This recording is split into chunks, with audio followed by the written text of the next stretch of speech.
La fuente de la vida. Un viaje a través de los siglos y la historia de la humanidad.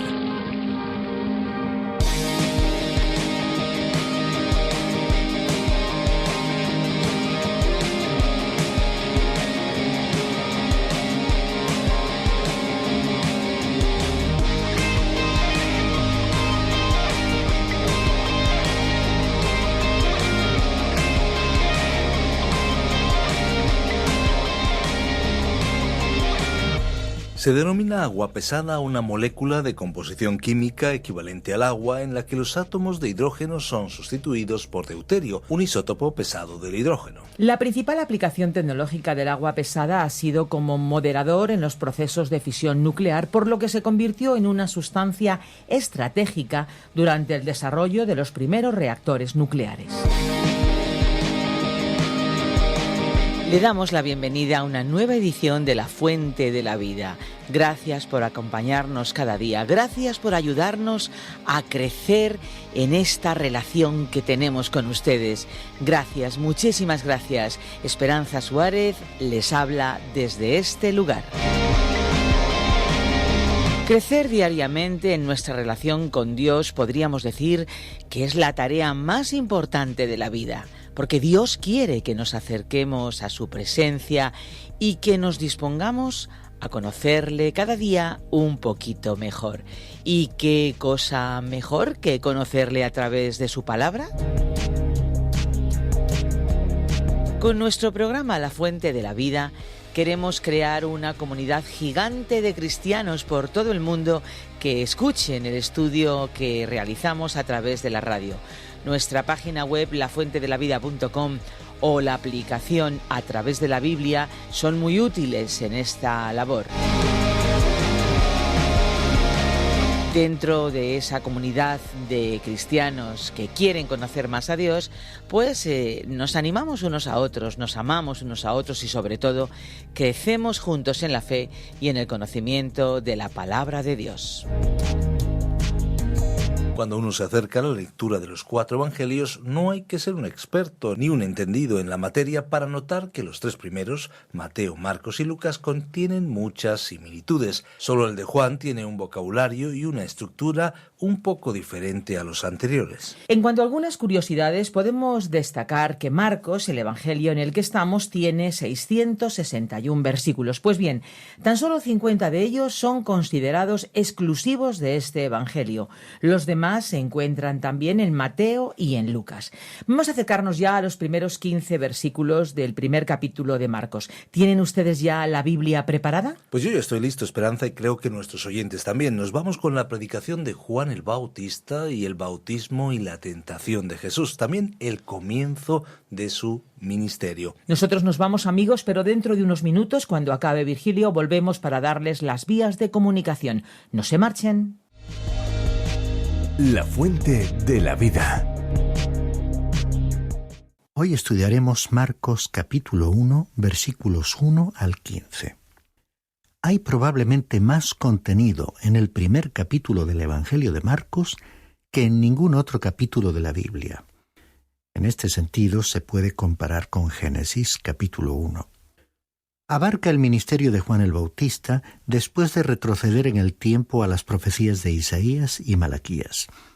Incluye el primer año del ministerio de Jesús y sigue sus actividades durante un ocupado día del reposo. Concluye con su obra milagrosa de curación de un leproso. Y a pesar de las presiones de una vida muy activa, Jesús dedicó tiempo a la oración. Este capítulo de abarrotado contenido se convierte en un escrito sorprendente al no ofrecer una genealogía, que es tan prominente en el Evangelio de Mateo. Y en el programa anterior, al ver la introducción, ya hemos aclarado el porqué.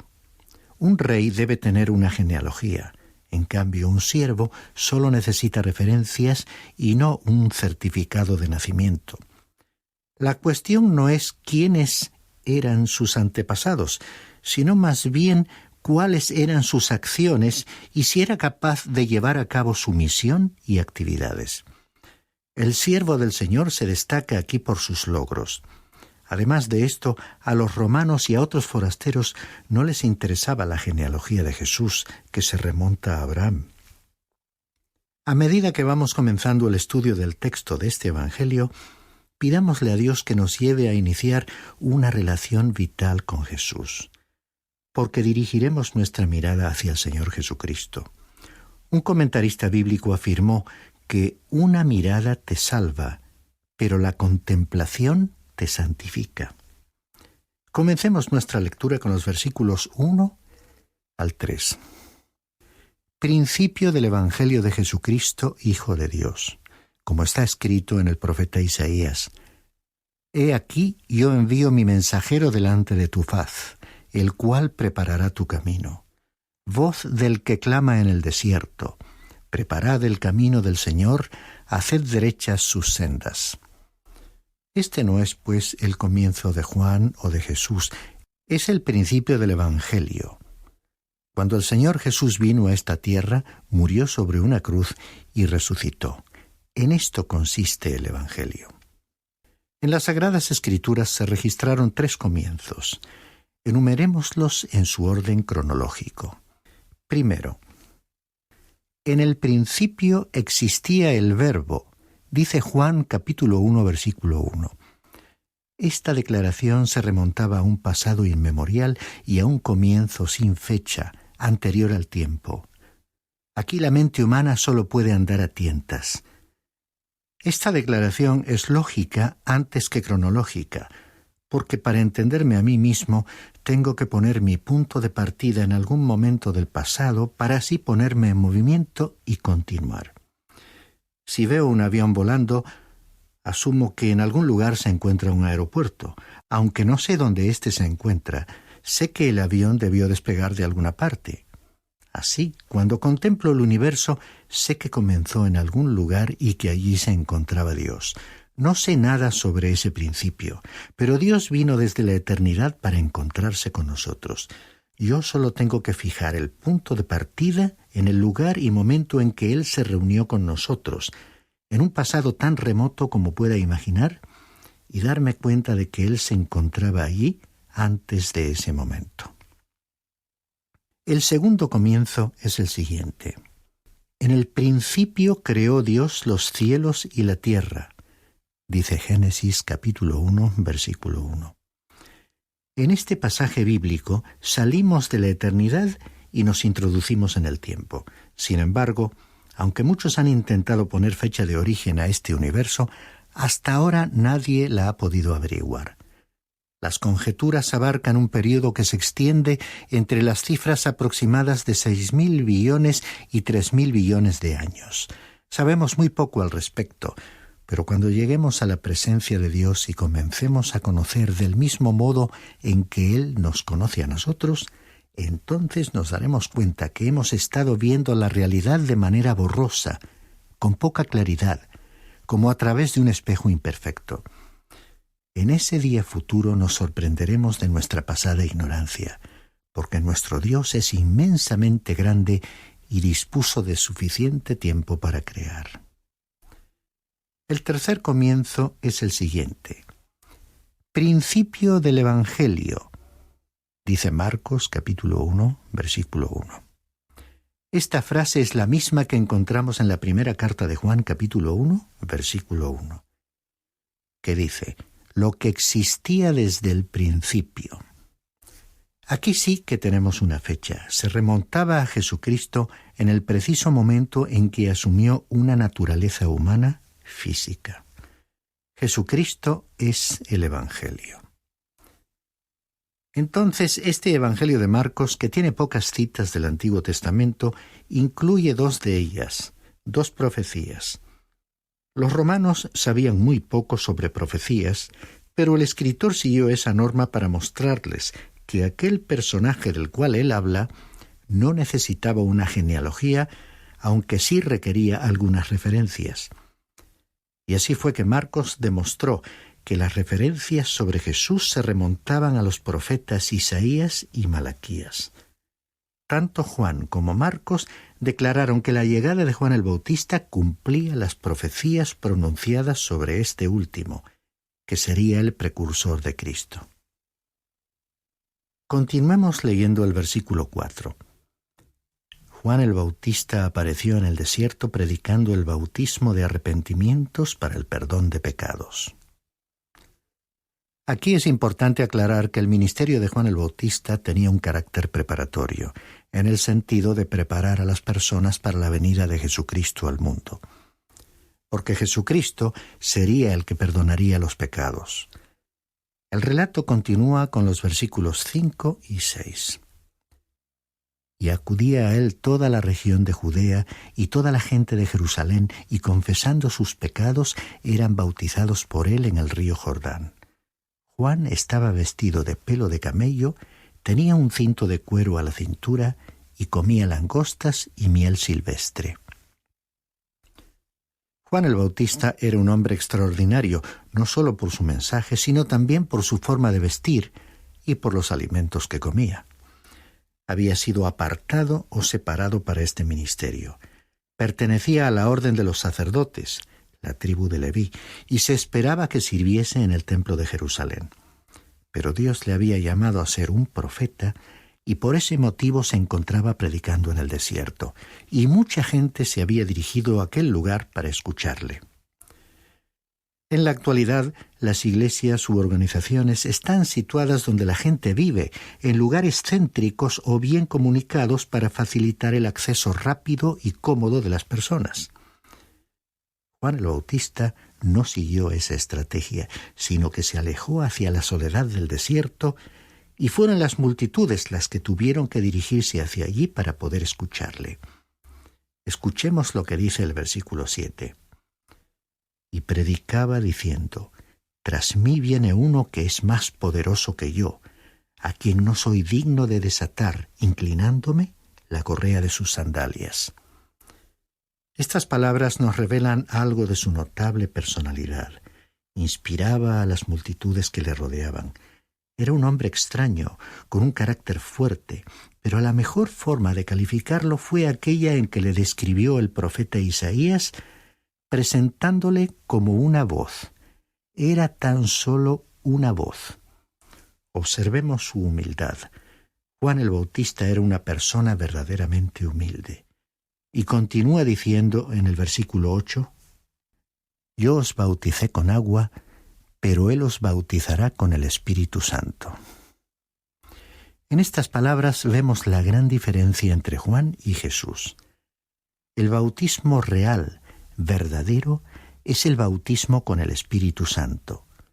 La ceremonia o rito del bautismo se realiza con agua, y el bautismo con agua es en la actualidad muy importante porque constituye un testimonio exterior de una realidad interior que ya ha tenido lugar dentro de una persona. En el Evangelio de Mateo reflexionamos sobre la actitud de Jesús al bautizarse y dijimos que el motivo que tuvo para bautizarse fue el de identificarse con la humanidad. Ahora llegamos a un momento destacado en la vida de los protagonistas de aquel encuentro. Leamos el versículo 9. Y sucedió en aquellos días que Jesús vino de Nazaret de Galilea y fue bautizado por Juan en el Jordán. Observemos la frase de Juan: Jesús vino. Resulta emocionante pensar que Jesús volverá algún día nuevamente. Y esa noticia sí que será un gran titular. Pero en este pasaje que hemos leído, el Señor Jesús surgió de la oscuridad de 30 años de silenciosa preparación en el pequeño pueblo de Nazaret. Al fin apareció públicamente y en su bautismo se identificó él mismo con la familia humana. Recordemos que en el relato paralelo de este mismo hecho, en Mateo capítulo 3, versículo 15, cuando Juan trató de impedírselo al pensar que él no debía bautizar a Jesús, porque Juan el Bautista consideraba que él mismo necesitaba ser bautizado por Jesús. En aquella ocasión Jesús le había respondido a Juan: «Permítelo ahora». Hay aquí otro detalle digno de observación. Veamos que se usa su nombre Jesús al describir el hecho de que Jesús vino. Encontraremos que en este Evangelio se utiliza su nombre común, Jesús, que en Marcos se usa con mayor frecuencia que cualquiera de sus nombres. Pero observemos la escena que se produjo leyendo los versículos 10 y 11. E inmediatamente al salir del agua vio que los cielos se abrían y que el Espíritu, como paloma, descendía sobre él. Y vino una voz de los cielos que decía: Tú eres mi Hijo amado, en ti me he complacido. Aquí tenemos a la Trinidad reunida de una manera muy definida. Vemos al Señor Jesús, la segunda persona de la Trinidad. También apareció el Espíritu de Dios, tercera persona de la Trinidad, descendiendo sobre él como una paloma, y finalmente escuchamos la voz del Padre, primera persona de la Trinidad, que resonó desde los cielos diciendo: Tú eres mi Hijo amado. De una manera clara, el escritor concentra nuestra atención sobre la Trinidad, y esa presencia de la divinidad es, por cierto, el sello de aprobación del cielo sobre la persona de Jesús y su dedicación a la misión que le trajo a este mundo. También podemos observar que los acontecimientos se sucedieron muy rápidamente. Jesús era el siervo. Juan el Bautista fue el que le presentó, y después Dios el Padre le identificó y expresó su aprobación acerca de él. Y a continuación, la tentación le inició en su ministerio público. Leamos el versículo 12. Enseguida el Espíritu le impulsó a ir al desierto. Impulsar aquí es una palabra que denota intensidad y seriedad. El Espíritu de Dios le condujo directamente al desierto para que fuese tentado. Es muy importante que comprendamos lo siguiente, porque nos enfrentamos nuevamente con la siguiente pregunta: ¿podía él llevar a cabo su tarea? Otros hombres habían fracasado y no habían podido resistir la tentación. En el Génesis vimos que Adán, el primer hombre, falló. Después, Noé pudo pasar por la experiencia del diluvio, pero luego, literalmente hablando, se cayó de bruces al protagonizar un deplorable incidente con sus hijos. Más tarde, vimos que Abraham experimentó varios fracasos en su vida, y Moisés también fracasó, porque después de haber liberado a los israelitas de la esclavitud en Egipto y de conducirles a través del desierto, tuvo un fracaso en un grave incidente público y no se le permitió entrar en la tierra prometida. Y el rey David también fracasó. En contraste con todos aquellos importantes personajes del pasado, Jesús no fracasaría, y veremos que la tentación daría comienzo a las actividades de Jesús. Leamos el principio del relato de esta tentación en el versículo 13. Y estuvo en el desierto 40 días, siendo tentado por Satanás, y estaba entre las fieras, y los ángeles le servían. En esta tentación no tenemos los detalles que nos ofrecieron los evangelistas Mateo y Lucas. Jesús permaneció en el desierto durante 40 días y fue tentado por Satanás. Sufrió la tentación durante todos aquellos 40 días. Algunos parecen tener la impresión de que ayunó por 40 días y entonces fue tentado por Satanás. No fue así, sino que estuvo siendo tentado todo el tiempo. Otros tienen la idea de que allí él fue tentado por Satanás y que las fieras salvajes, más o menos, contribuyeron a la tentación. Lo que Marcos nos está diciendo es que él estaba allí en compañía de las fieras y los ángeles, y tanto unas como otros le servían. Las bestias son una parte de la creación que ha sido colocada bajo el dominio del ser humano. Por tal motivo, Dios creó a estas criaturas. Recordemos que cuando estudiamos el Génesis, afirmamos que todo en aquel libro constituía una preparación para hacer un hogar para el ser humano. Por lo que sabemos en la actualidad, la Tierra es el único lugar habitable para los seres creados y donde existe una raza humana. En este pasaje se explica que las fieras, que estaban bajo el control del hombre Jesucristo, le servían, y que los ángeles del cielo también estaban a su servicio. Esto es lo que Marcos quiere decirnos aquí. Leamos ahora los versículos 14 y 15. Después que Juan había sido encarcelado, Jesús vino a Galilea proclamando el Evangelio de Dios y diciendo: «El tiempo se ha cumplido y el reino de Dios se ha acercado. Arrepentíos y creed en el Evangelio». Después de la tentación encontramos a Jesús comenzando su ministerio y actividades públicas. Observemos una vez más el destacado titular del escritor Marcos: Jesús vino. Después de que Juan el Bautista fuese encarcelado, Jesús llegó a Galilea. Comenzó allí a desempeñar su ministerio, predicando el Evangelio de Dios, como dice el texto bíblico, diciendo que había llegado el tiempo y que el reino de Dios estaba cerca. El Evangelio de Dios consistía en anunciar que el reino de Dios se encontraba cerca. En el Evangelio de Mateo se mencionaba al reino de los cielos, y surge la pregunta: ¿hay alguna diferencia entre el reino de Dios y el reino de los cielos? Sí, la hay, y también hay una superposición. El reino de los cielos es el gobierno de Dios sobre la tierra. El reino de Dios incluye a la totalidad de su universo, incluso más allá de los límites de esta tierra. Así que el reino de los cielos está en el reino de Dios. Mateo estaba aplicando el gobierno de Dios específicamente a esta tierra.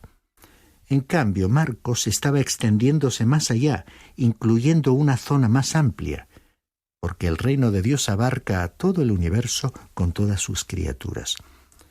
Por lo que a la tierra se refiere, decir el reino de los cielos se ha acercado, o decir el reino de Dios se ha acercado, sería pronunciar dos frases sinónimas, es decir, que equivaldría a lo mismo. Pero el reino de Dios incluiría, además, regiones situadas más allá de la tierra. Mientras que, como acabo de decir, el reino de los cielos significa el gobierno de los cielos sobre la tierra. El mensaje de Jesús era el mismo que el de Juan el Bautista en el Evangelio de Mateo: arrepentíos y creed al Evangelio. Yo creo que en nuestro tiempo el mensaje realmente ha experimentado un giro, es decir, que nosotros lo expresamos colocando a la fe antes del arrepentimiento, aunque en realidad ambos, la fe y el arrepentimiento, van unidos en el tiempo. Cuando cambias de dirección y te diriges hacia Jesucristo por la fe, estás realmente yendo en dirección a Él y apartándote de algo más. Y esa acción de alejarse de algo es el arrepentimiento.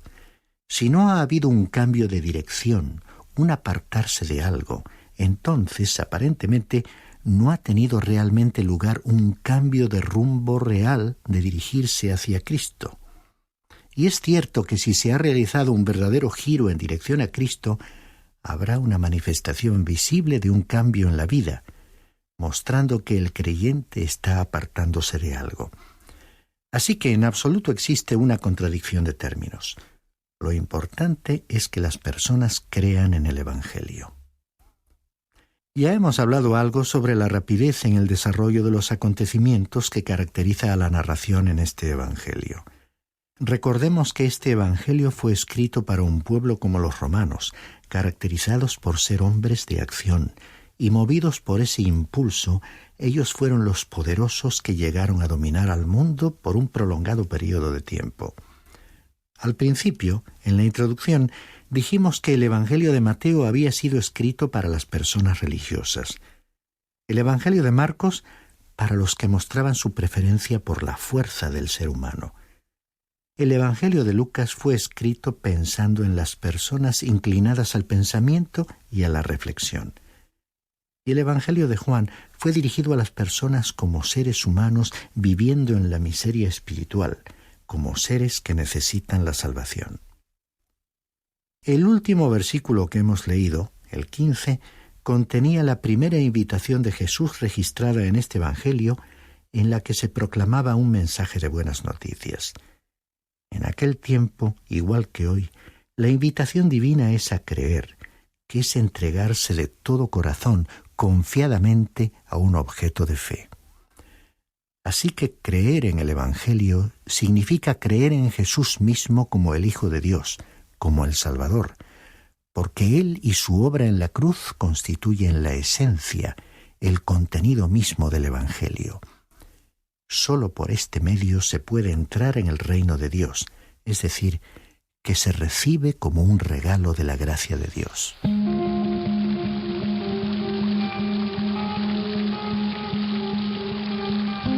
Ya estamos terminando el programa de hoy, pero no podemos irnos sin recordar que los programas están disponibles en lafuentedelavida.com y también en la aplicación La Fuente de la Vida, que se puede encontrar con el nombre A Través de la Biblia.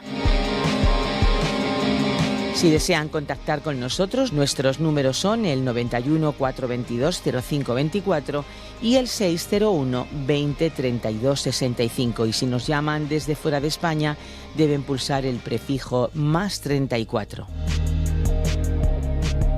Si quieren enviarnos un email con sus dudas, preguntas, sus sugerencias, sus inquietudes, lo que ustedes quieran decirnos, lo pueden hacer en info@radioencuentro.net. Recuerden, info@radioencuentro.net. Y ahora sí que nos vamos, ya cerramos nuestros micrófonos. Pero antes de irnos hay algo muy especial que no queremos olvidar y que deseamos recordar.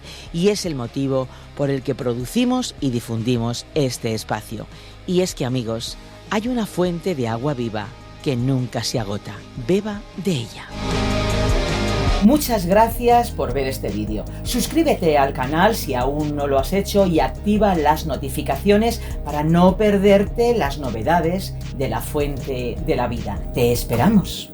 Este ha sido un programa de Radio Transmundial producido por Radio Encuentro, Radio Cadena de Vida.